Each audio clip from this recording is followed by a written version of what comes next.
하나님 말씀 에베소서 4장 3절에서 6절까지 되겠습니다. 에베소서 4장 3절에서 6절까지 되겠습니다. 평안에 매는 줄로 성령이 하나 되게 하신 것을 힘써 지키라. 몸이 하나요 성령도 한 분이시니 이와 같이 너희가 부르심의 한 소망 안에서 부르심을 받았느니라. 주도 한 분이시요 믿음도 하나요 세례도 하나요 하나님도 한 분이시니 곧 만유의 아버지시라. 만유 위에 계시고 만유를 통일하시고 만유 가운데 계시도다. 아멘. 하나 된다는 것은 우리의 힘으로 될 수 있는 게 아니라 이 은혜를 받으면 저절로 하나가 되어져요. 그래서 제자들도 예수님 십자가에 못 박히기 전까지는 맨날 누가 더 잘났네, 네가 잘났네, 내가 높네, 내가 예수님 옆자리네, 그거 갖고 치고받고 싸우는데 그 십자가 지고 나서 예수님이 돌아가시고 나서야 제자들은 낮아졌고 그때서야 예수님이 그들을 붙들어 주시고 그들에게 인사해 주시고 평안을 주시고 하니까 그들이 예수님 때문에 하나로 묶여졌단 말이죠.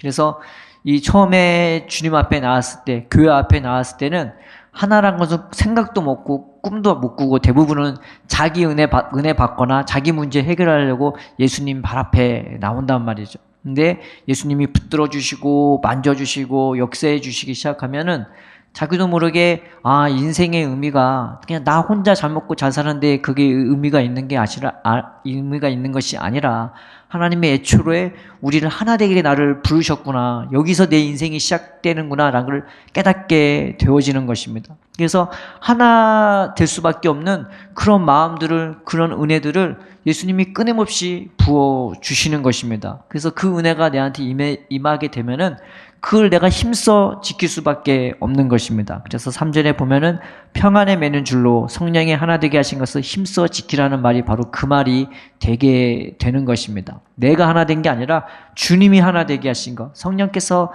하나 되게 하신 것, 은혜를 받아서 하나 되게 한 것을 내가 힘써 지키는 것이죠. 근데 이 다음에 이제 말씀이 나오는데 몸이 하나요 성령도 한 분이시니 이와 같이 너희가 한 부르심에 한 소망 안에서 부르심을 받았느니라. 주도 한 분이시요 믿음도 하나요 세례도 하나요 하나님도 한 분이라 이렇게 나와 있는데 이 말이 우리가 하나 될 수밖에 없는 그런 7가지 이유들을 보여주는 거거든요. 그래서 그 하나라는 말씀이 7번 적혀 있어요. 그래서 원문에는 어떻게 적혀 있냐? 한 몸, 한 성령, 한 소망, 한 주, 한 믿음, 한 세례, 한 하나님 이렇게 적혀 있는 것입니다. 우리는 거기다가 말을 덧붙이기도 하는데 우리나라 말은 그런 말이 별로 없잖아요. 근데 그래서 덧붙일 수밖에 없지만은 원문은 원래 적혀 있는 것입니다. 그래서 하나를 우리가 하나 한 가지 살펴보면서 하나 될 수밖에 없는 그 이유를 보면서 은혜를 받으면은 사람이 이렇게 바뀌는구나 라는 것을 이제 볼 수 있는 것이죠. 첫 번째가 몸이 하나요 라고 나와 있지 않습니까? 금요일날 새벽 설교가 이거 갖고 이제 나눴던 건데 우리가 잘 보면은 부모의 마음은 자녀에게 향할 수밖에 없어요. 그런데 어떤 자녀한테 더 마음이 가냐면은 아픈 손가락 거기에 더 마음이 갈 수밖에 없단 말이죠. 그래서 야곱이 자기의 자녀들 중에서 누굴 더 사랑했냐면 요셉을 사랑했단 말이죠. 요셉이 잘나서가 아니에요.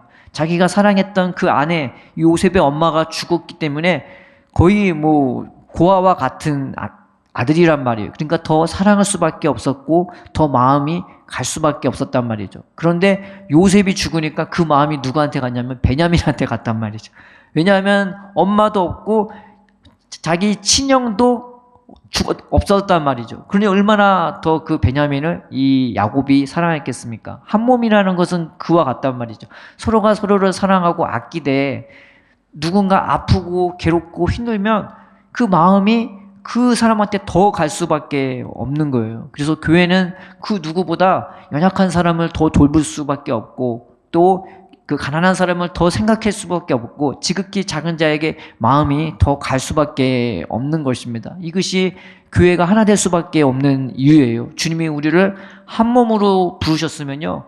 성제 형제를 볼 때마다 마치 나를 보듯이 하나님의 영광을 볼 수밖에 없고 연약한 자, 가난한 자, 힘없는 자 보면은 마음이 더 갈 수밖에 없는 것입니다. 그래서 주님이 애초에 우리를 한 몸으로 부르셨기 때문에 그 은혜가 있으면요 늘 마음이 타인을 향하여서, 그리고 연약한 영혼을 향해서 갈 수밖에 없는 것입니다. 이것이 내가 하나 될 수밖에 없는 그런 이유고, 두 번째는 뭐냐? 성령이 한 분이라고, 한 성령이라고 나와 있습니다. 이스라엘 역사 가운데 성령이 부어지는 것은 모든 사람에게 부어진 게 아니었어요. 대부분 선지자, 제사장, 그 다음에 왕들에게, 왕이 싸움을 하러 착 나가잖아요. 성령이 확 임하는 거예요. 그러면은 그 힘으로 앞장서서 싸우는 거죠. 그러면은 그 승리가 따라오는 거였어요. 그래서 사사시대에 보면은 이 사사들이 성령이 감동되고 성령이 임하면은 그때 싸워서 승리했단 말이죠. 그러면 성령이 뭐 하는 거냐? 그저 싸워서 이기게 하는 거냐? 그저 선지자들에게 성령이 임해서 말씀을 주게 하는 거냐? 제사장이 그 기름 부으심을 받는 것처럼 성령이 기름 부어서 단순히 기도하는 거냐? 그게 아니라 왕이 됐든 제사장이 됐든 선지자가 됐든 이 백성을 사랑하는 마음으로 불타오르게 만들어버린 거예요. 그 불쌍해서 견딜 수가 없어요. 이 영혼은 연약한 영혼들이라 그 영혼들을 위해서 하나님의 그 불타는 마음으로 선지자는 말씀을 증거할 수밖에 없고, 제사장도 자기도 연약한 인간인데 그 연약한 인간들을 보면서 불쌍한 마음이 들고 그 백성들 생각하는 마음이 있기 때문에, 그래서 제사 드리고 속죄하고 위해서 기도하는 그 일을 하는 것입니다. 왕은 마찬가지로 이 백성을 사랑하고 아껴서 그 백성들을 위해서 정치를 하고 또 전쟁을 하게 되는 거죠. 지키려고, 자기 백성 지키려고. 그러니 성령으로 임한 사람들이라면은 서로가 서로를 유할 수밖에 없어요. 긍휼히 여기는 마음, 사랑하는 마음, 기도하는 마음. 그래서 하나님의 말씀을, 야, 너 가난한 사람 아니야. 너 연약한 사람 아니야. 하나님이 너를 사랑한다고. 너 허망한 거, 헛된 거 바라보지 말고, 그것 때문에 마음 상하지 말고, 예수님이 널 사랑하고 너 함께 하는데 너 지금 어디 보는 거야? 라면서 사랑의 마음으로 서로 경계하고 견책할 수밖에 없는 것입니다. 그러니 성령이 임하면은요, 사랑으로 하나로 묶어질 수밖에 없는 것입니다. 세 번째는 또 뭐가 나오냐?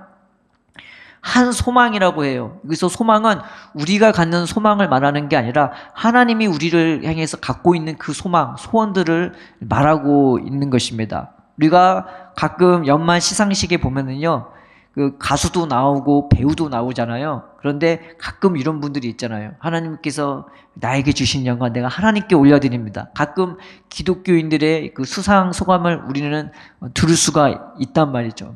그래서 우리가 보기에는 하나님이 저런 영광 기뻐하시겠다라는 생각을 할 수가 있는 것이죠. 물론 그 영광도 하나님이 받아줄 거라고 생각해요. 굉장히 용감하잖아요. 자기의 종교를 드러내면서 하나님께 영광 돌리는 것은 쉽지 않단 말이죠. 그런데 정말 하나님이 그걸 통해 영광 받겠어요? 정말 하나님의 영광 받으시는 게 뭘까요? 우리는 어렸을 때 잘 생각하면 내가 공부를 왜 했어요? 성공하려고 공부하는 것도 있겠지만, 어렸을 때 내가 뭐 그림 잘 그리고 뭐 노래를 잘하고 성적 잘 받아오는 것은 누구를 더 기쁘게 하고 싶은 마음이 있냐면은 내 부모를 기쁘게 하고 싶은 마음이 훨씬 크단 말이에요. 그래서 좋은 성적 받아오면 엄마 나 100점 받았어 하고 엄마한테 먼저 보여주는 게 바로 그런 겁니다. 그러면 우리도 마찬가지로 하나님의 소원과 마음을 알아서 하나님을 기쁘게 하는 그런 일들을 해야 될 거 아니겠습니까? 그런데 하나님이 정말로 나 때문에 영광 받는 것, 정말로 나 때문에 기뻐하는 것은 세상적으로 내가 뭐 성공하고 대단한 삶이 되어서 그것이 하나님께 영광이 되고 자랑이 되는 것이 아니라 예수님 말씀 따라 살아가는 것이 하나님을 기쁘게 하고 하나님께 영광을 돌리게 하는 거예요. 그럼 그 하나님의 소망이 뭐겠어요?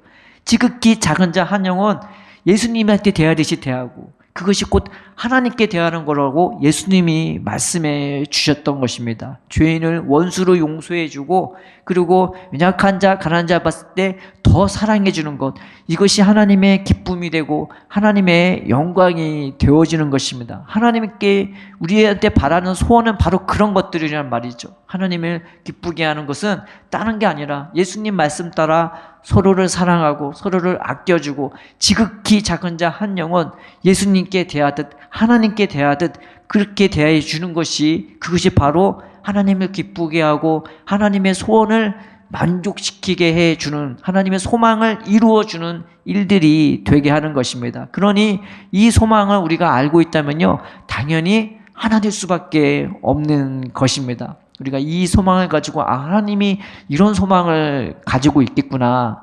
그냥 예수 믿고 너 잘 먹고 잘 살아라 이게 아니라 하나님의 제일 기뻐하는 거는 형제들끼리 우애하는 거란 말이에요. 서로 사랑하고 서로 아끼고 서로 이해하고 연약하면 붙들어주고 잘났으면은 자기 것을 나눠줄 수 있는 것. 이게 진정한 형제 우애 아니겠습니까? 그게 바로 하나님의 소원이고 하나님의 소망이 되어지는 것입니다. 그래서 이 소망을 우리가 알고 있다면 우리가 서로 사랑하는 게 마땅한 것인 것입니다. 또 하나 네 번째 우리가 하나 될 수밖에 없는 이유 그게 뭐냐?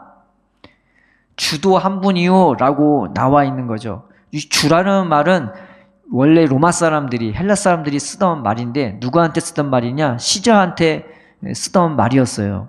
시저가 백성들한테 인기가 참 많았단 말이죠. 왜 인기가 많았냐? 그 당시는 국내외적으로 굉장히 불안정한 시대였어요. 막 전쟁이 안에서도 터지고 바깥에서도 터지고 안에서도 서로 천백전으로 싸우고 여기서 승리하면 또 안에서 또 분란이 일어나고 막 정신이 없던 그런 시대였어요. 그리고 외국에서는 바깥에서는 북쪽에서 내려오고 남쪽에서는 저 이집트에서 막 봉기하려고 그러고 여러 가지로 정신이 없었는데 그거를 다 전쟁에서 승리해서 제패한 사람이 바로 시저였단 말이죠. 그래서 시저가 북쪽도 평정하고 남쪽도 평정하고 이 로마의 그 정치 여러 가지 군사적인 것도 다 평정해서 이 로마의 안정을 갖다 줬어요. 평안을 갖다 줬어요. 그리고 그 바깥에서 승리한 모든 승리로 모든 화려한 전리품을 다 가져왔어요. 그러니까 이 로마 사람들이 시저한테 열광할 수밖에 없단 말이죠. 그래서 그 시저한테 붙인 칭호가 주라는 표현인 것입니다. 그러니까 굉장히 그 시저에 대한 존경심이 있고 그의 인기도 반영하고 그를 마치 신을 바라보듯이 경외하는 그런 마음이 담긴 게 주였단 말이죠. 그래서 이 시저가 얼마나 인기가 많았는지 그는 황제가 아니었음에도 불구하고 황제 같은 영광을 받았고요. 그 이후에 황제들한테 붙였던 칭호가 바로 시저였단 말이죠. 시저라는 뜻이 황제라는 뜻도 들어가는 거예요. 그래서 그 시저에 대한 칭호는 주였단 말이죠. 그래서 이 주라는 것은 시저에 대한 표현일 뿐더러 로마 사람들에게서는 황제에 대한 그 황제를 신으로서 섬기는 칭호이기도 했던 거예요. 그런데 이스라엘 백성들에게 구원받은 이 그리스도인들에게서는 주는 오로지 한 분밖에 없어요. 누구냐? 예수님밖에 없단 말이죠. 시저가 나를 위해 싸운들 그 사람이 나를 위해 죽어주진 않아요. 그 사람이 나를 위해 피 흘려주진 않아요. 설사 내가 잘났다고 해도 그 사람이 나를 피 흘려주지 못할 만적 내가 연약하고 죄 많고 무능한 인간이면 더더욱 나를 위해 죽어주진 않는단 말이죠. 근데 예수님은 거꾸로예요. 내가 연약하면 연약할수록 더 나를 위해 피 흘려주시고 더 나를 위해 울어주시고 더 나를 위해 땀을 흘려주시는 거예요. 그래서 내가 이 주라는 표현을 시저한테 돌릴 수가 없어요. 나 같은 사람 생각하는 사람 예수님밖에 없고 나 같은 이 사람 위해서 자기 생명을 내던지는 사람 예수님밖에 없고 그런 나를 위로해 주시고 평안으로 안정되게 하시고 성령이 충만하게 부어주어서 세상에서 누릴 수 없는 영적인 부귀영화를 다 누리게 하시는 것은 예수님밖에 없단 말이에요. 그러니 나 같은 사람을 사랑해 주시고 품어주시는 나의 주 대신 예수님이 계신데 우리가 어떻게 서로를 사랑하지 않을 수가 없어요. 나 같은 사람도 사랑해 주는데요. 그래서 주도 한 분이라는 이 고백이 내가 사랑받는 존재임을 은혜 받은 자임을 드러내는 것이 되고 또 그렇기 때문에 나도 타인에 대해서 좀 연약하고 좀 모나고 좀 부족해도 우리는 사랑으로 품을 수밖에 없는 것이 되는 것입니다. 그래서 이 고백이 정말 우리한테는 놀라운 거죠. 예수님이 나의 주님입니다 라는 고백은 시저가 나의 주입니다 라는 고백하고는 완전히 하늘과 땅 차이의 고백이 되어지는 것입니다. 우리가 이런 고백으로 내가 이런 은혜와 사랑을 받는 자이구나. 하나님 이걸 내가 누리게 해달라고. 내가 연약하면 갈수록 우리는 쉽게 우울해지고 쉽게 괴로워하고 나는 이것밖에 안 돼. 난 그래서 주님이 나 같은 사람을 왜 사랑할까? 아마 나 같은 사람도 사랑하지 않을 거야 하는데 하나님은 거꾸로예요. 네가 연약하니까 내가 너의 주라고. 나는 그 연약한 걸 통해서도 너는 그렇기 때문에 내 사람이고 내 아들이고 내 자녀라고 주님은 오히려 예수님을 통해 우리를 불러주시는 것입니다. 참 큰 은혜가 되는 것이죠. 또 하나 우리가 하나 될 수밖에 없는 이유는 뭐냐? 우리의 믿음은 바로 그런 주님에 대한 믿음이기 때문이에요. 세상 것에 대한 믿음이 아니고 이 세상에서 끝나버린 세속적인 그런 영광에 대한 믿음도 아니고 우리가 나 같은 사람을 사랑하시고 아껴주시고 하루하루 그렇게 나의 보호자가 되시고 인도자가 되시는 그 예수님에 대한 믿음이란 말이에요. 이 사람 저 사람 다 다른 믿음이 아니라 그 예수님에 대해 가까운 신뢰 관계로서 그 예수님을 나의 주로 고백하고 늘 주님의 사랑과 은혜를 하루하루 받으면서 우리의 마음과 영이 새로워지는 이 믿음으로 우리는 살고 있는 것인 겁니다. 그렇기 때문에 한 믿음을 갖고 있으면서도 그 믿음을 때문에 우리가 하나 될 수밖에 없는 거예요. 그 예수님을 믿기 때문에. 또 하나는 세례라고 하는 거죠. 5절에 보면은 세례도 하나요. 왜 세례가 하나인데 이게 하나 될 수밖에 없는 이유냐. 이 세례라는 말을 내가 내 옛사람이 죽었고 예수님과 함께 살았다는 표현이 되는 거거든요. 이스라엘 백성이 홍해를 건넜을 때에 그거를 세례를 받았다고 고린도전서에 사도 바울이 표현을 하는 것입니다. 그래서 예전에는 내가 세상 것 때문에 괴롭고 힘들고 죽고 싶고 죽지도 못하겠고 이런 게 이 세상 살이였단 말이죠. 그런데 하나님이 그들을 구원해 주셨을 때 홍해를 건너가게 하셨어요. 근데 그걸 세례를 받았다고 말하는 거죠.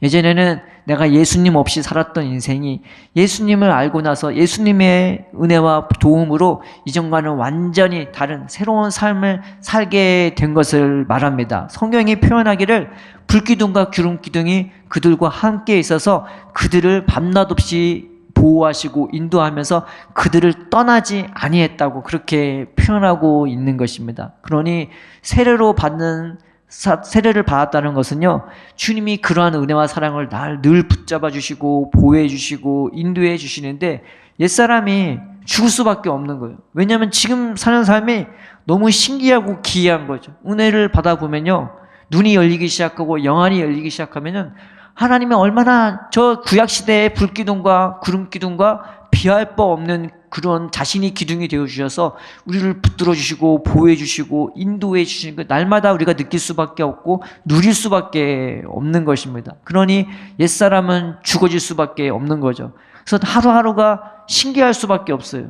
하루하루가 기이할 수밖에 없어요. 내가 뭐라고 나같이 연약한 자가 나같이 천한 자가 나같이 이렇게 어떻게 생겨먹은지 모르는 이런 자가 어떻게 하나님을 이렇게 사랑할까? 그 하나님의 은혜와 사랑으로 살면요, 내가 옛사람은 죽었다고 말할 수밖에 없는 것이죠. 세례는요, 하나님을 정말로 믿는 사람, 그 하나님의 은혜를 받는 사람이 이 공적인 자리에서 내 옛사람이 죽었습니다. 나는 이제 예수 믿는 사람입니다. 라고 그걸 공동체적으로 고백하는 그런 시간이 되어지는 거예요. 공적으로 표를 받는 시간이 되어지는 것입니다. 그런데 우리 진짜 세례는 이 심령으로 새롭게 되는 것이잖아요. 심령으로 성령으로 새롭게 되어서 내가 날마다 은혜와 성령으로 늘 하나님의 보호하심으로 하나님의 인도하심으로 살아가게 될 수밖에 없는 존재가 된 것을 말하는 것입니다. 그래서 이 세례라는 것은 나 혼자 받는 게 아니라 같이 받아요. 같이. 그래서 이스라엘 백성이 홍해를 건널 때 한 명씩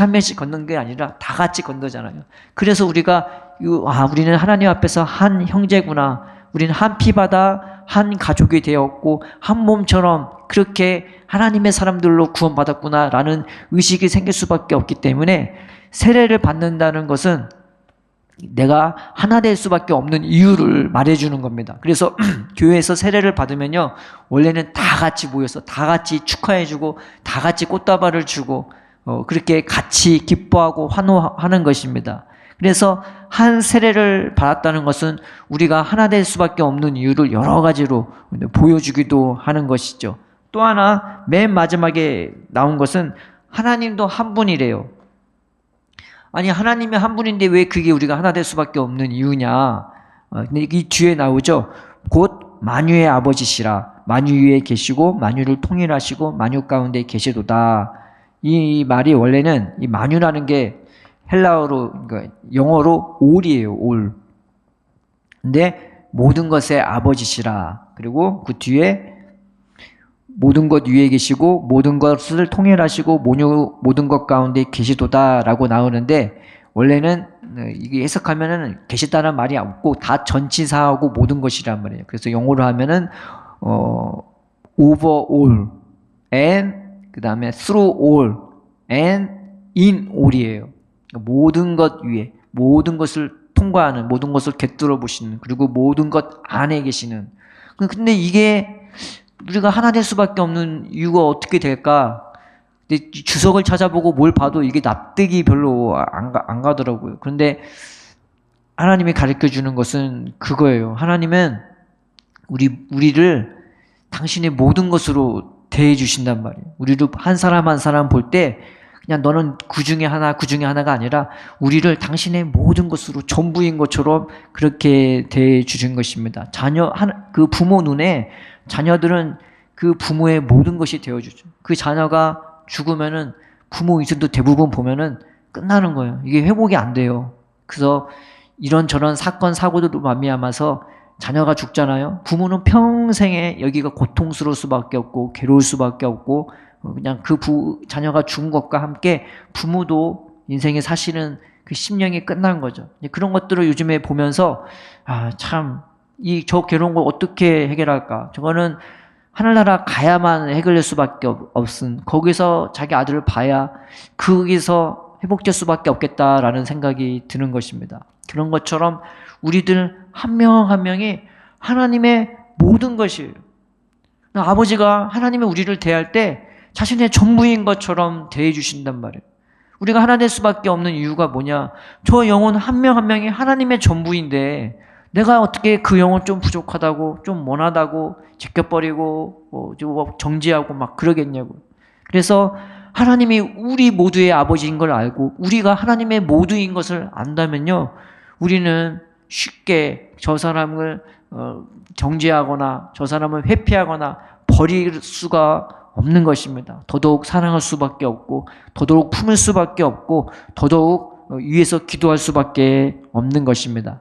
7가지 이유가 이렇게 나왔지만 이것뿐이겠습니까? 찾아보면 훨씬 많이 있겠죠. 근데 그 중에 7가지를 말하면서 은혜를 받으면 우리가 한 몸이 되고 한 성령으로, 한 소망으로, 그리고 한 주로, 한 믿음으로, 한 세례로, 한 아버지 되신 그 하나님 안에서 하나 될 수밖에 없게 되어지는 것입니다. 이거는요, 내가 힘써서 될 수 있는 게 아니라 은혜를 받아야만, 그렇게 되어져야만, 그렇게 된 상태에서 지킬 수가 있는 것이죠. 우리가 기도하면서 하나님, 우리 마음에 하나 될 수 있는 그 마음을 부어달라고, 우리가 하나인 것을 깨달아 알게 해달라고, 그리고 같이 아파하고 같이 괴로워하고 같이 움직이고 같이 울 수 있고 기뻐할 수 있는 우리가 되게 해달라고 예수 생명을 우리 안에 불어넣어 주셔서 이 순복음 성회교회가 주님의 몸이 되어지고 주님의 성령이 부어지는,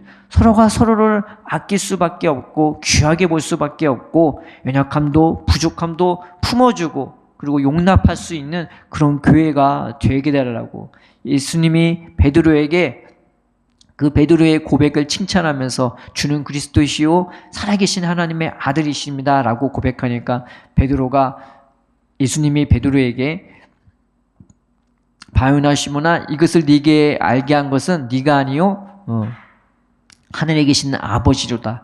내가 이 교회, 이 반석 위에 내 교회를 세울 거라고 말씀해 주신 거죠. 교회는 사람이 세우는 것이 아니라 예수님이 세워주시는 것입니다. 어떤 사람들 위해요? 이렇게 고백하는 사람들.